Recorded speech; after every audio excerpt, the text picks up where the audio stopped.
Constant friend indeed.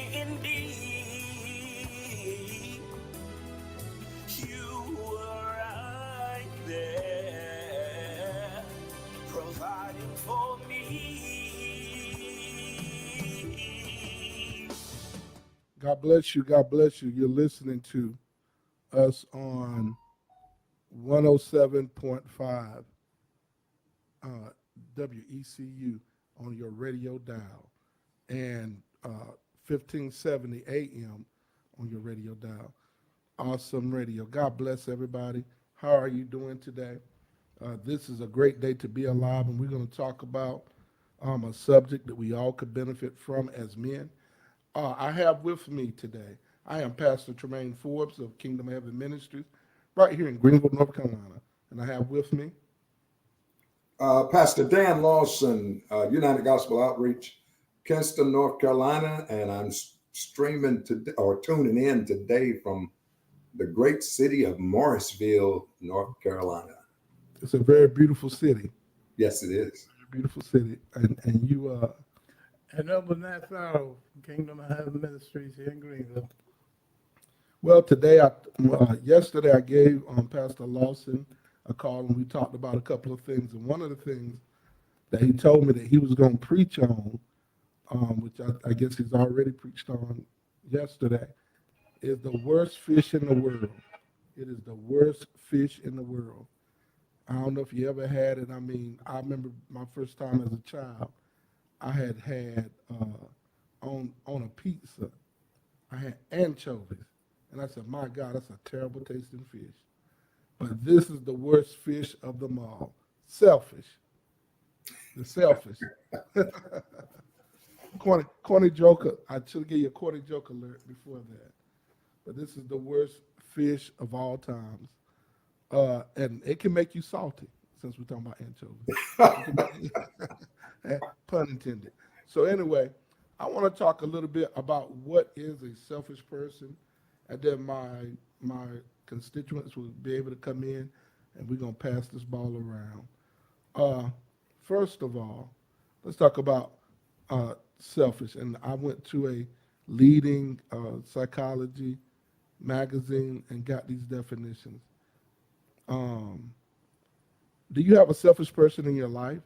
People who exhibit selfishness tend to have a pattern of acting in their own self-interest and no regard for who they may hurt along the way. It can be exhausting and painful to have a relationship with a selfish person who doesn't seem to care about you or your needs. Many different factors may lead to people to behave in selfish ways. If you're impacted by someone's selfish behavior, there are certain ways you can approach the relationship to protect yourself. But we're going to go past that a little bit.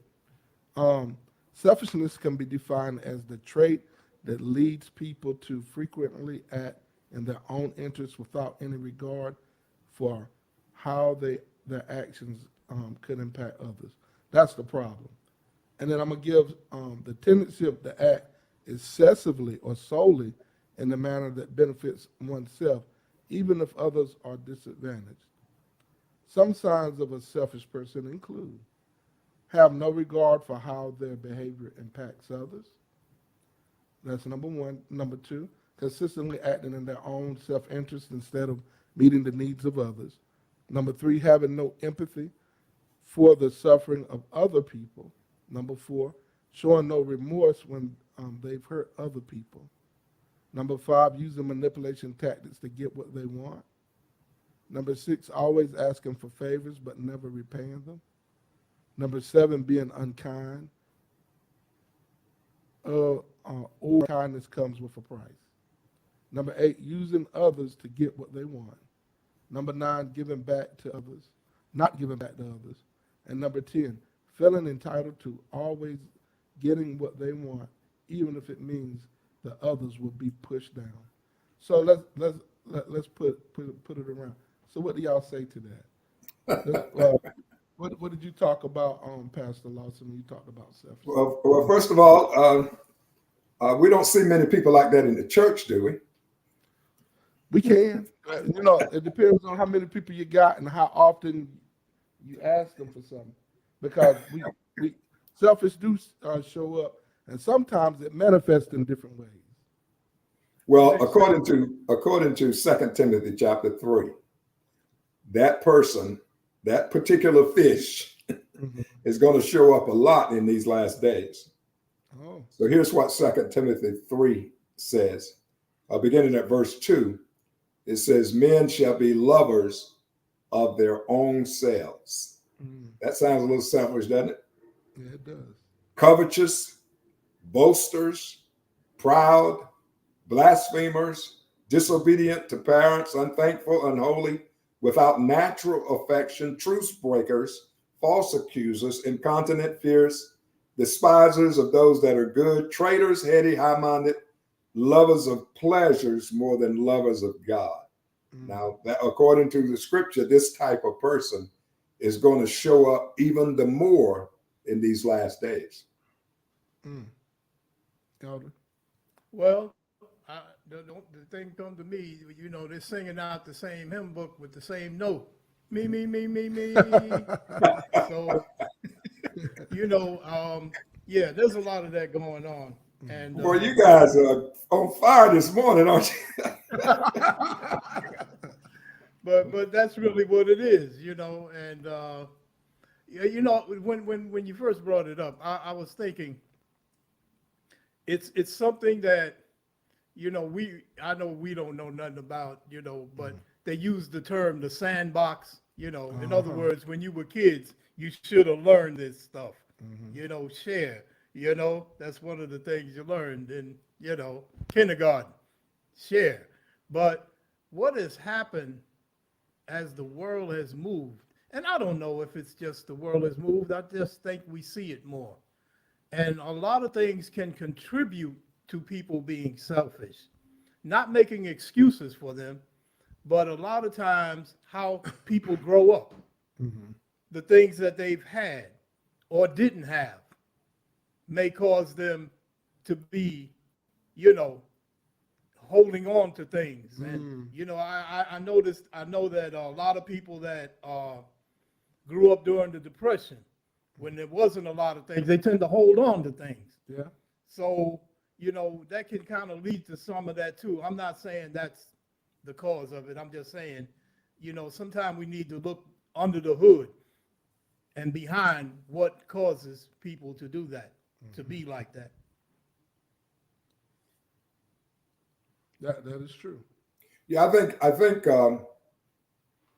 one of the biggest problems with selfishness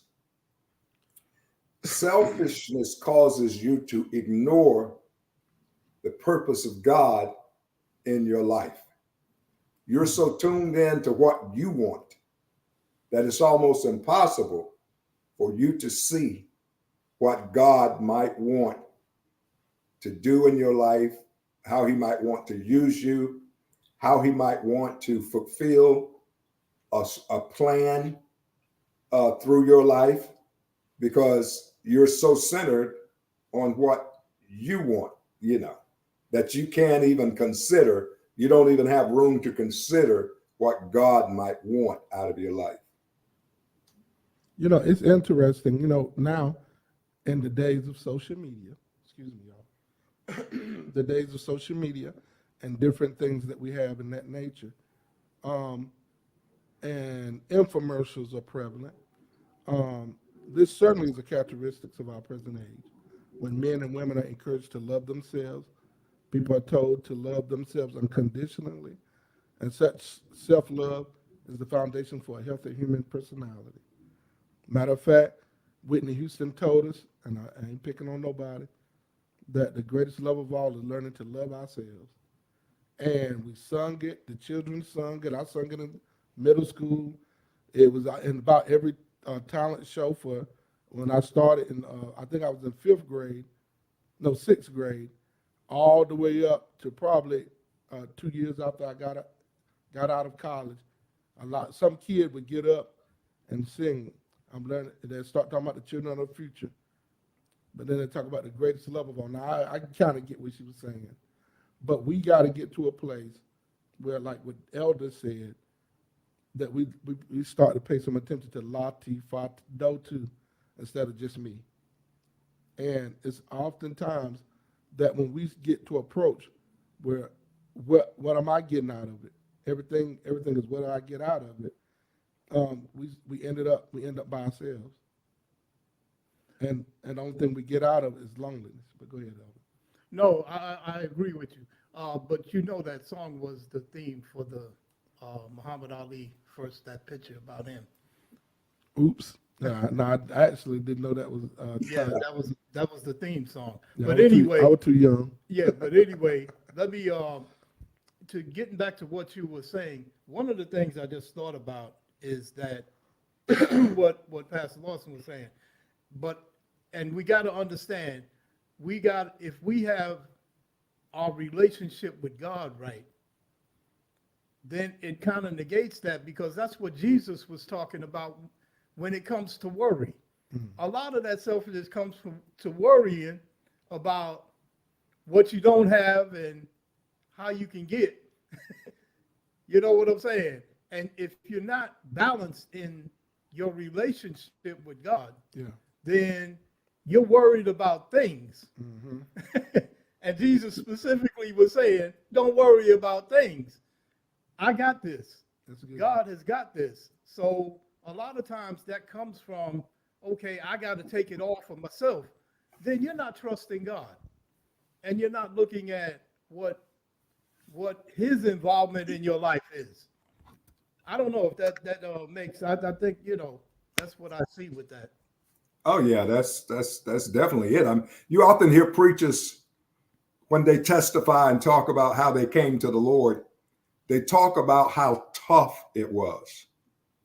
Because, basically when you're dealing with God for the first time, God he's not flexible. He doesn't have to be flexible. He doesn't, we like give and take, where you can push a little bit, you can push back. But with God, you don't get that opportunity to push back. When it's time for him to reel you in, like he did Paul on the Damascus road, he's going. You're not going to have a choice in the matter. It's like, and that's why you hear preachers when they testify, they talk about how hard it was for them. When the Lord started dealing with me, it was like he pulled the whole rug out from under me, and everything that I wanted for myself, everything that I liked for myself, it was going, and I couldn't do nothing to pull it back. It was just going. It was like it was just being taken away, taken out of the picture, and there was nothing I could do. And it took me a while to understand that I needed to yield, because it's hard to kick against the pricks when God started reeling you in. If I had wisdom, I would have just yielded and just let the Lord have his way. But because I didn't have that wisdom, that was the worst part of my life when God was converting me. Until I got converted. I'm sorry, I didn't mean to interrupt you, Pastor. No, that's okay. But the thing is, I don't think he takes away the choice. I think you are moved to make the right choice. Oh well, no, that's not what I mean. You still have choices. What I meant was, like for instance, you got things you're holding on to. When he takes them away from you, you don't have a choice to pull them back. Right. He'll take some things out of your life and won't give you any say so. That's what I meant. Maybe choice was a bad word, but I'm saying he takes them away and you don't have any say so in terms of whether or not you can keep those things that you like and want. And that's what happened to me. And I'm sure there are a lot of other people that had the same kind of experience. I remember when God saved me. Let me say this. I remember when I wanted to pull back. I was looking at it. I really thought that I got up to some faith books. I ain't gonna say who the author was, and it almost had me convinced that faith was almost like magic, and that God was my magic genie. All I had to do just rub that lamp with my faith, and I'm gonna get everything I wanted. And it didn't kind of work out that way. God, the Lord, things I wanted, and all this stuff I wanted. Da, da, da, da. God really, at that particular point in time, resisted me, probably because I was so proud. I didn't really know, anything. I probably sung in the key of me a whole lot. And I got to a place where I just said, you know what? I'm tired of this. Everything I really want, God ain't doing, and I'm leaving. I said, I can't put up with this anymore. You want to have your way all the time. And Hard-headed. I had this conversation with the Lord, and I said, and I sat there, and I said, I'm just going to live out my fleshly passions and desires. And got mad and have been saved long enough. And I said, I don't even really got no. I said, you done took everything. I said, I really don't want to. Ain't like I want to really do all this bad stuff. I just want you to do some of what I want to do. You wanted to make a deal. I did, because at the time I was single, and me and Crystal had broke up for a long time, maybe a couple of years. And I'm thinking, well, God, I'm sitting here doing right, living right. At least you could do this. Go and give me the woman I want, put some money in a brother's pocket, and y'all. And I'm going on. I'm mad at God. So I'm done with this. And then after a while, I just say, I ain't got nowhere to go.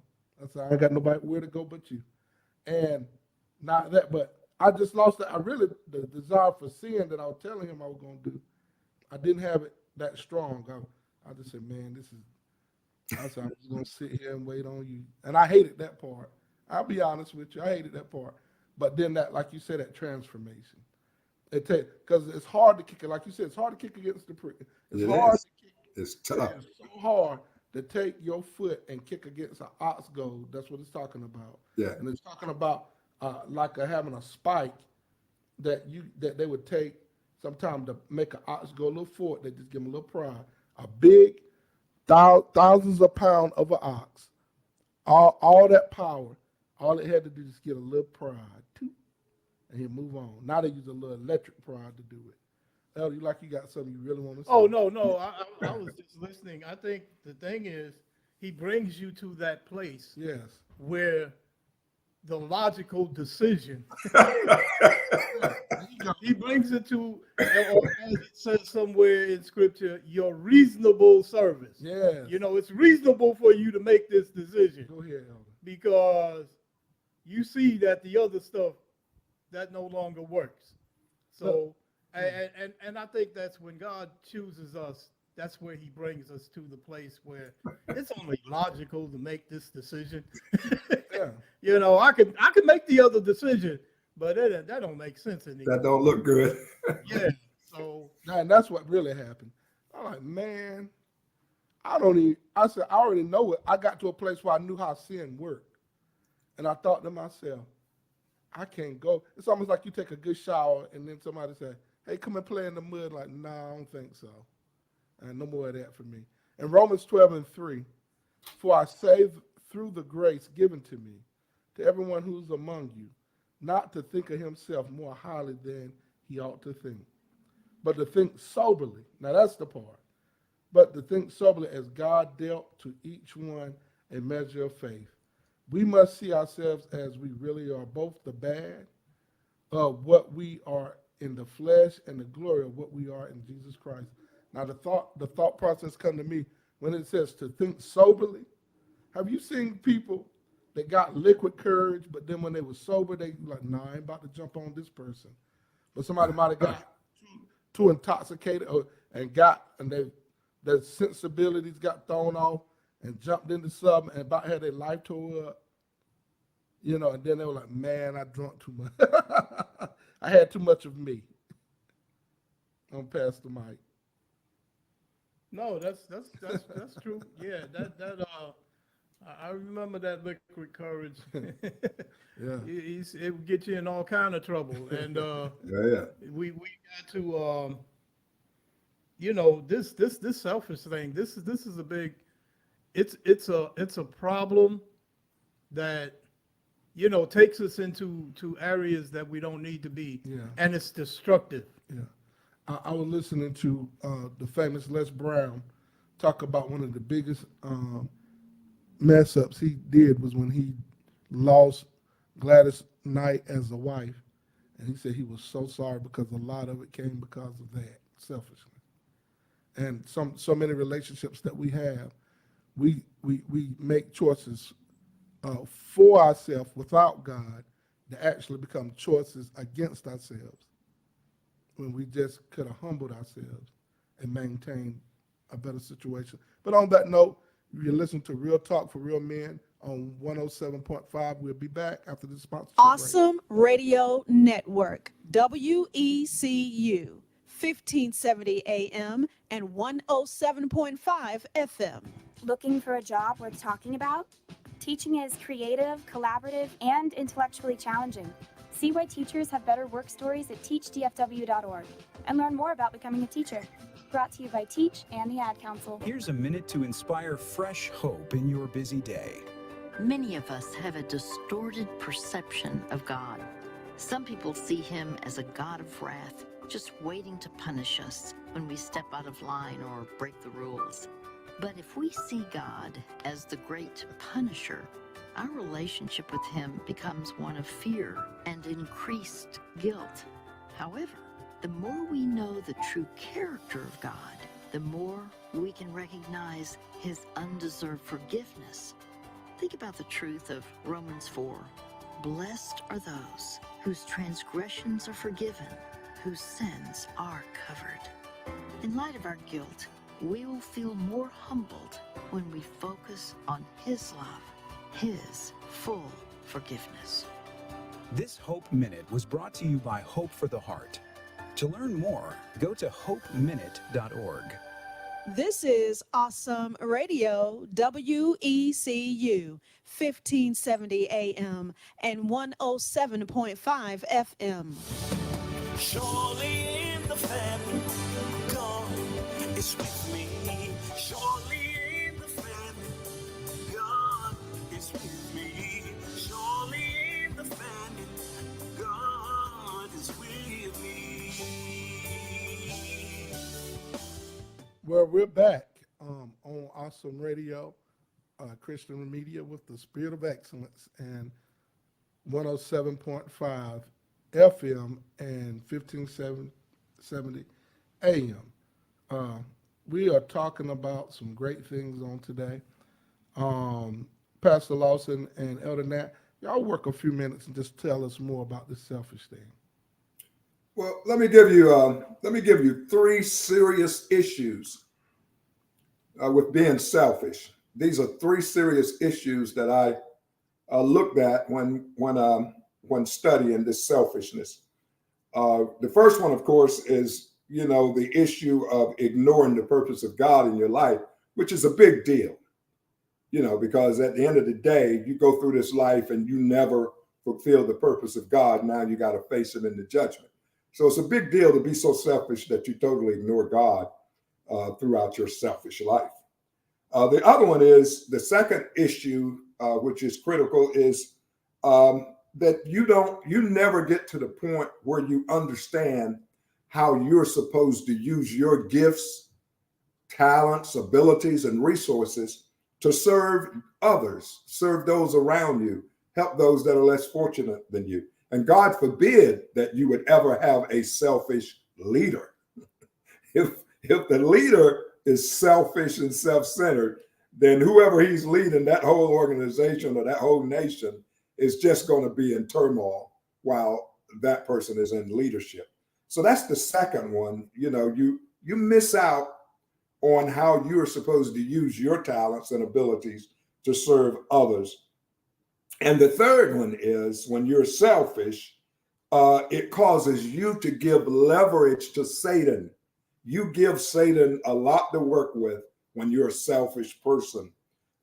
You put yourself in a position where it becomes very, very easy for Satan to use you to do evil, to cooperate with evil, to support evil.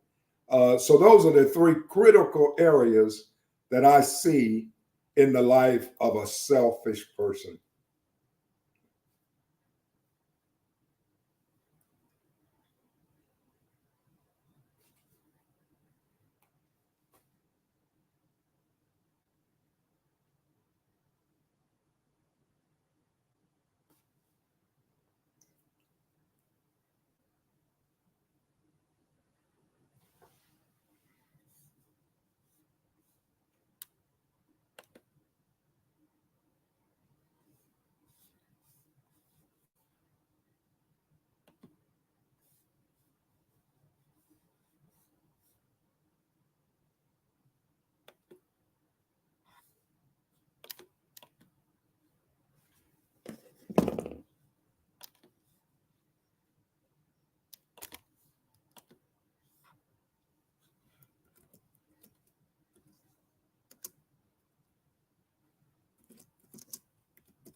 Elder, I can't hear you. If you get caught up in this thing that it's all about me, then you're not just hurting yourself, you're hurting the folks around you. Yeah. I don't know if that makes sense, but Well, I didn't hear the first part of your. I don't know what happened. Something went off with the audio, and then you just came back in. But I heard the last point that you made, and yes, I agree with you 100%. We have had some. I guess we could look back in Scripture, and we can look back in history and world history, and we can probably call up some examples of leaders that were very unselfish. And we could also probably point out some leaders that were very, very selfish. And of course, you can see the difference in what they were able to achieve, in their life. I mean, you look at Germany with Adolf Hitler, probably one of the most self-centered leaders that Germany may have ever had, and you can look at what happened to Germany under him. In America, you might want to point out that maybe George Washington was unselfish. I don't know. There probably could be some different opinions about that. But the point is that when you look at leaders, whether it be national leaders or leaders of organizations, you can see the effect of being selfish or unselfish on what they are able to to achieve. So it's real important. You know what I was thinking as you was just talking? Jeroboam lost the kingdom, didn't he? Yeah. And overtaxing is a sense in itself is selfish. Yeah. I mean, he listened to the wrong voices, and I think a lot of that comes from listening to the wrong voices.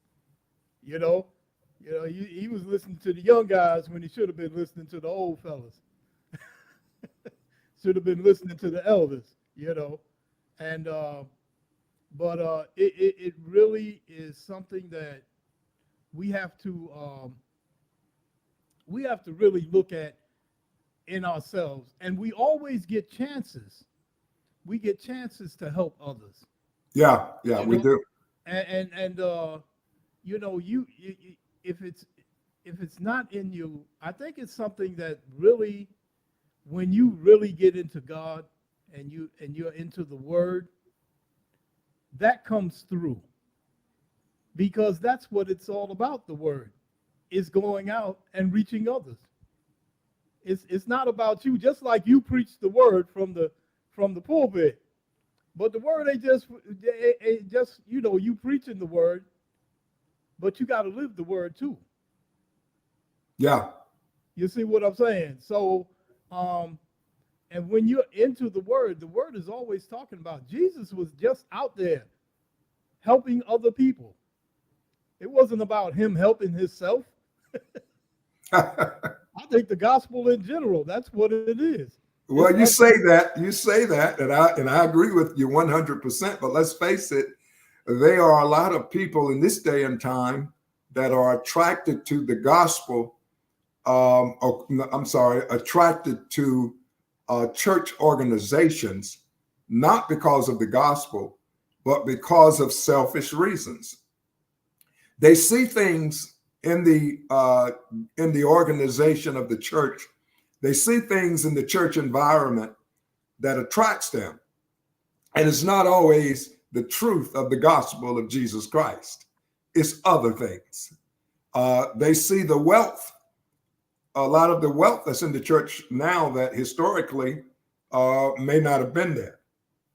For instance, when you got an evangelist or preacher that over his term of ministry, he rakes in over $1 billion for himself, not for the church, but his own earnings, his own revenues for himself have been more than $1 billion, all coming through the ministry.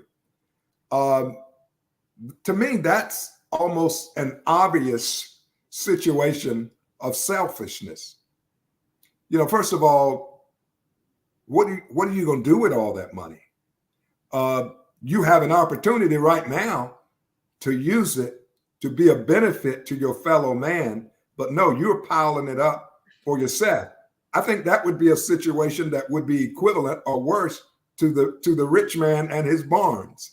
You know, I'm gonna tear down these old barns because they're not enough. I'm building some big barns. And let me stop because I can't see the clock, but you can. So you go ahead and finish up for us. All right. Okay. You're listening to 107.5 WECU and 1570 AM. Real Talk for Real Men. We'll be back after this commercial break, and we'll see you then. This is Awesome Radio, WECU, 1570 AM, 107.5 FM. Adopt US Kids presents Multiple Choice Parenting. You've accidentally cut your daughter's bangs unevenly. Do you A, line things up a centimeter from her hairline? Man, oh man, oh man, oh man, oh man. No. Sweatbands are so hot right now. Everyone's wearing them, like that basketball player and that other basketball player. B, get spiritual. Mom, where did all the mirrors go? A reflection could never capture our true selves. Huh? Beauty is within. C, look on the bright side. Less time blow drying, more time texting. Or D, show empathy. Mom, you really don't have Ta-da! Twinsies. I kind of love it. As a parent, there are no perfect answers. But you don't have to be perfect to be a perfect parent. Thousands of teens in foster care will love you just the same. For more information on how you can adopt, visit adoptuskids.org. A public service announcement from the U.S. Department of Health and Human Services, Adopt U.S. Kids, and the Ad Council. Can your state reporting hotline be available to all? Stay tuned, this is important. If you're in ministry, today's legal alert is just for you. Here's attorney David Gibbs Jr. We have many well-meaning people call and ask our attorneys for help on understanding their state's mandatory reporting laws in regard to child abuse. We are happy to help, and it is absolutely wise to be properly informed. But regardless of your state's reporting laws, we always advise every church and every Christian school the same way. If you suspect abuse, report it immediately. Let me repeat this. If you suspect abuse, report it immediately, whether you are a mandatory reporter or not. It is vital to keep our children safe.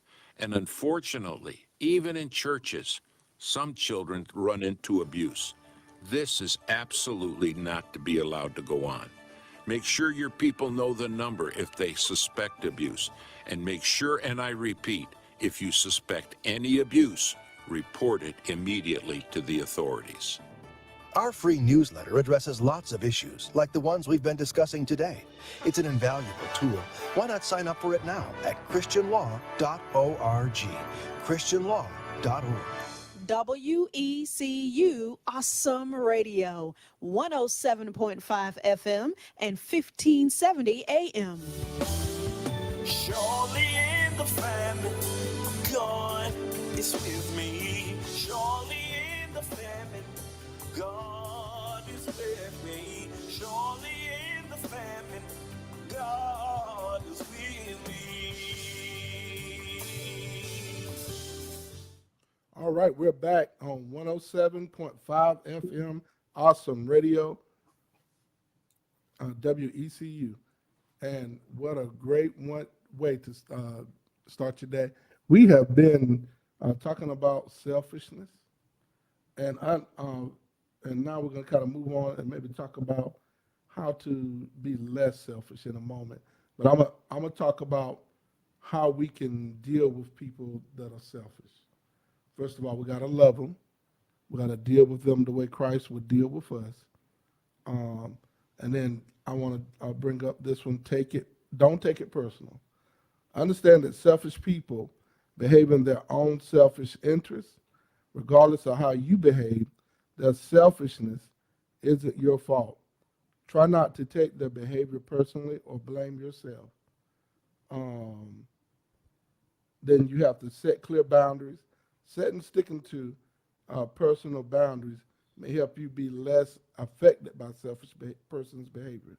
For example, you might have a selfish person in your life who manipulates you into loaning them money, but have no intention of paying it back, even when you need it. In this scenario, you might consider drawing a boundary that you will no longer support this person financially. Setting boundaries can sometimes be more drastic, like leaving the relationship. Only you know what's right for you, your life, or what God has called you to do. But many people find they need to make the difficult decision to cut selfish people out of their lives for the sake of their own well-being. And that sometimes people have had to do that because of people and their drug addictions or other things that the person, where the manipulation has reached the point of being toxic. Practice acceptance. Understand that, especially if they live with a mental health condition, there might not be anything you could do to change this person's behavior. The only person whose behavior you can control is yourself. It's up to you to decide whether or not you want to confront the person about their selfish behavior.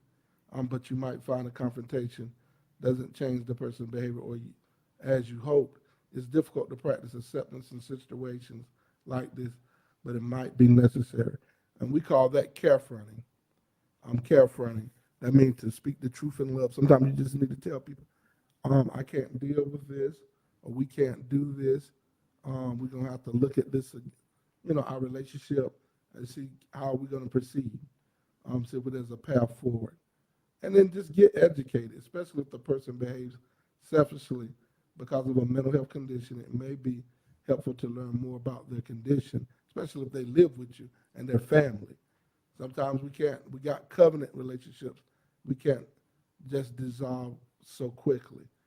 Being educated on the root causes behind selfish behavior can help you to have empathy for the person as well as a deep understanding that the behavior is not your fault. I know some people, without calling what it is, they have a lot of mental health issues, and the empathy part, when you understand that some people might be OCD, I just say that one, and they might have a preset way of doing things in their mind. Some people have other things going on, but you have to know how much of that you can handle. But I try to have empathy for people, maybe more than I should. But we have to look at that. And then assertive communication, I love that about Elder. Elder has a skill that may take a little time to develop for you personally. Practicing assertive communication allows you to set clear boundaries to state how you feel to an individual. He was just telling me how he just had to kind of set some clear boundaries with somebody. If we're going to have a path forward, if we're going to keep having a relationship, you need to know this ain't going to keep happening. And sometimes we have to do that as a leader, people that in lead. And then even when you have a leader that's selfish, that's a curse. I'm going to be honest with you. You got to figure out some things, especially when we kind of have a natural bend toward thinking, well, God's called me someplace, and you might have been called to a particular place, but you need to understand that there's a difference between a leader that has a mindset like Moses, a deliverer, and trying to get you somewhere, than someone that has a mindset as Farrow. The Pharaohs actually would take people that was serving them and put them in a pyramid and say, you going to even serve me even after I die. And then you dead, because there ain't no air. There ain't nothing to eat. There ain't nothing to it. So you have to start to understand that some people don't care. Even in that, if you watch them, a lot of their behavior is not nurturing. But anyway, I'm gonna pass it over to y'all, gentlemen, because I took a good piece of time to get into that. I think one thing we haven't discussed is ambition.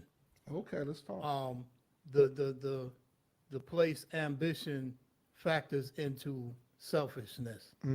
And we got you got the scripture on that in Philippians 2, do nothing out of selfish ambition and vain conceit. And a lot of times ambitious people, there's nothing wrong with ambition, but a lot of times people put that in front of people. Right. For lack of a better way to look. They put that first. I've got to get my place, get my degrees, and get my stuff, and get mine, and I got a goal where I got to get to. And as you do that, you're forgetting about the people in your life that's there along with you, And then I've heard of people having gotten to those places, and then they talk with regret. Well, I didn't do this, and my kids grew up, and I didn't even, and this, and it's kind of things that they wish they had a did, that now it's too late, and the relationships that kind of almost fell by the wayside while they were pursuing their ambition. Yeah, and that's so true, and that is a hard. It really is, because I was even listening to a sportscast show today, early this morning, and he was talking to a semi-famous comedian. I like to say he's famous. The comedian was talking about how his father was, and then the football player he told him, you're gonna have to forgive. I like that. He said, you're gonna have to forgive. And he said, okay. So yeah, you're gonna have to forgive your dad. And then he started explaining to him that some of the things become tethered to you whether you know it or not, because you don't forgive. And in the process, he was telling the guy, like for instance, sometimes you take that stuff. He was mad. The guy was mad because his dad was never in his life until he became famous. Then one time he confronted him. He said, and he made sure that he snuck into a place to enjoy a game, and he thought nobody really noticed he was there. He said, oh, so you can find yourself at a Cincinnati game, and you ain't take me, and went and told his son off about how he was never there. He always knew he was like that. And he was going off on the son, the comedian. And the comedian said, he was like, you know what?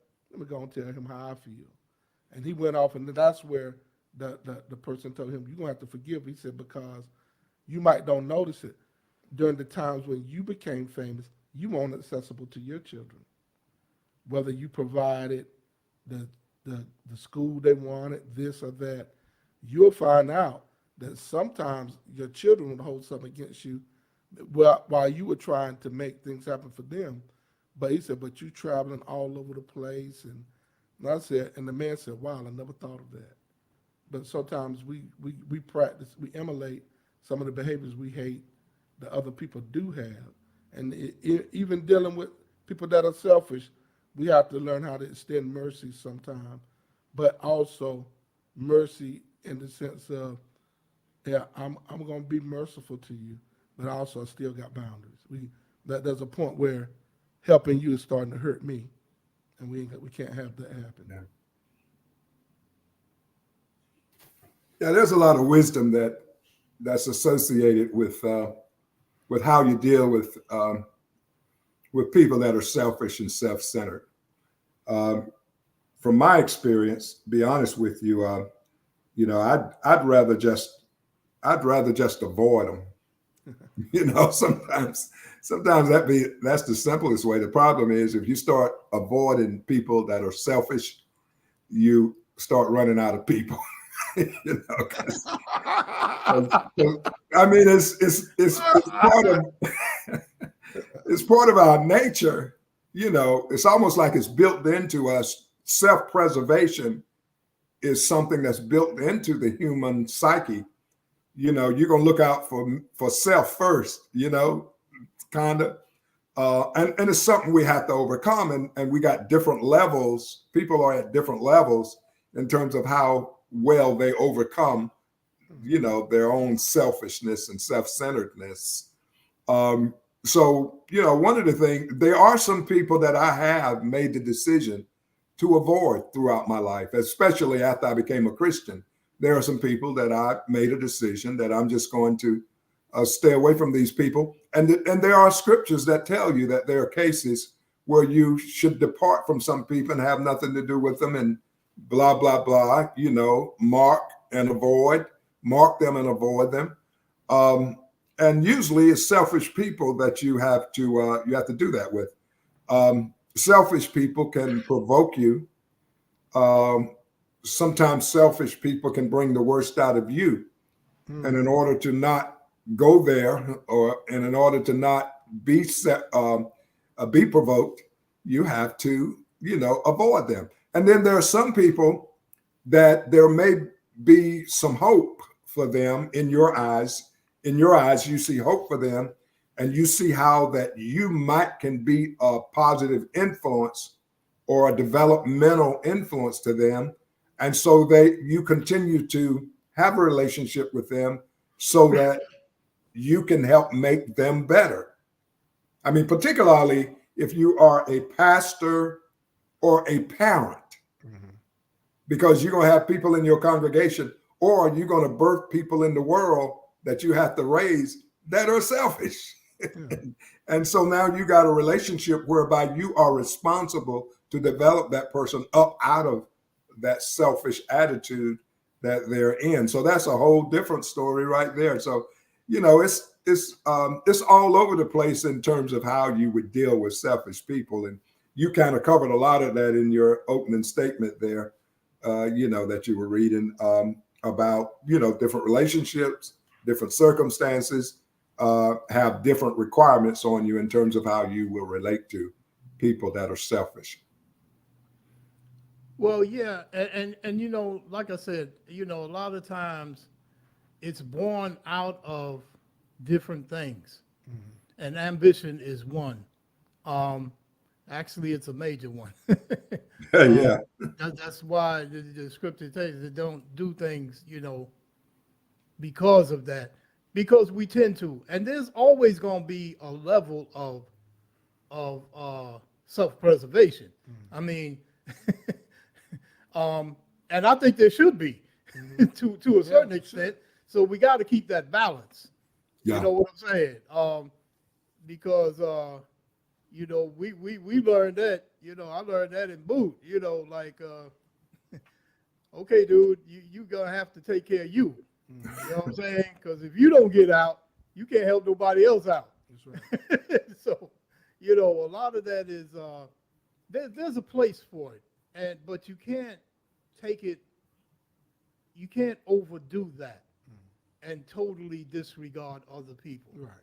And now, what are your thoughts of maybe sometimes us coming to church, and whether you're in the top or bottom in the stratification when it comes to leadership, that God puts us in there together almost to work on each other. We become each other's sandpaper sometimes. Yeah. How would you help somebody? Would you help somebody recognize that they're being a little selfish, or they need to think about others? Do y'all ever get to that place where you feel like you have to? How do y'all handle it? What do you do? I think the best way to handle a lot of things is by what you do. Let people see what you do. A lot of times that influences people. You know what I'm saying? You can talk to them. Talking is okay, but doing is better. When you and sometimes it helps, sometimes it doesn't, but it's more what you do than it is what you say. I'm gonna help. I think love. You got to keep me on the time because I can't see it, but I think love is the remedy. Love is the remedy. If a person loves God with all their heart, soul, mind, and body, then they're going to be concerned about how God thinks about everything they do. and they're going to find themselves subjecting their selfish desires to God's word. So the remedy is loving God, because if you love God, you're going to gradually not be selfish. And if people that are in your environment are also seeking that same thing, a love relationship with the Lord, then their selfishness is going to decrease too. And of course, as you are in that loving relationship with God, then that's also going to give you that forbearance, whereby you suffer one another, or you forgive one another, you put up with one another's selfishness over time, as all of you, both of you, are developing in the love of God, such that selfishness is moving away from you. And finally, as far as remedy is concerned, Hebrews chapter 12 talks to us about the chastisement of God. And I'm sure selfish people are the target of a lot of that, chastisement, that comes from God, that tribulation works patience, experience, hope, love of God shed abroad in the heart. And that chastening afterwards, it yields the peaceable fruit of righteousness. So, those to me are remedies. Love of God and the chastening of the Lord becomes remedies for a selfish person. I think that's great. That's as somewhere in the word says, the more excellent way. Yeah. Love. And then once you have that love for God, then you will love your neighbor as yourself. And I think when you show that love, that influences people too. I kind of think that's what it is. When they see it and they're around it, you know what I'm saying? You can't be around that. The selfish person can't be around that and it not affect them. I just don't see that. They would have to get away from it. Yeah. If they want to keep being selfish. I totally agree. And I like you said, sometimes you have to model it. And one time, I think my sons were getting confused, different things that they seen me do and do for others. And what it was is that I would give things away to people, but I don't think they saw the calculation of what I was doing. Because sometimes my sons thought, like I've had a son, his last $50, he went up and gave it to somebody that was homeless. And he came and told me, and I just really, I want to say, son, just make sure you ain't getting scammed. And your dad, and then he could take that risk, he's going to come home to me and, whatever. But I saw that, and a lot of times that person might not been homeless in my eyesight. And so I'm thinking, son, you might got, you see these people that's there forever. Sometimes they have a home. And different. So I'm looking, but at the same token, I was glad to see that he wanted to give. He was kind of excited he gave. And I had my other son, he done something similar, and I'm like, ooh.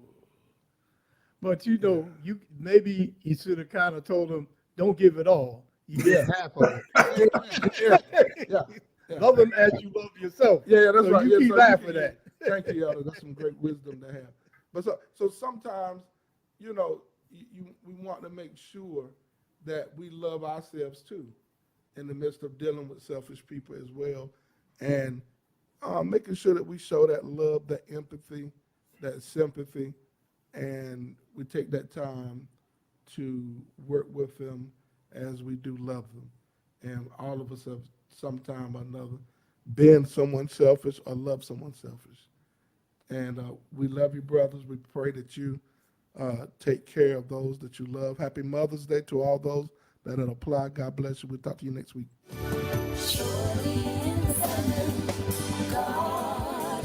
You with me.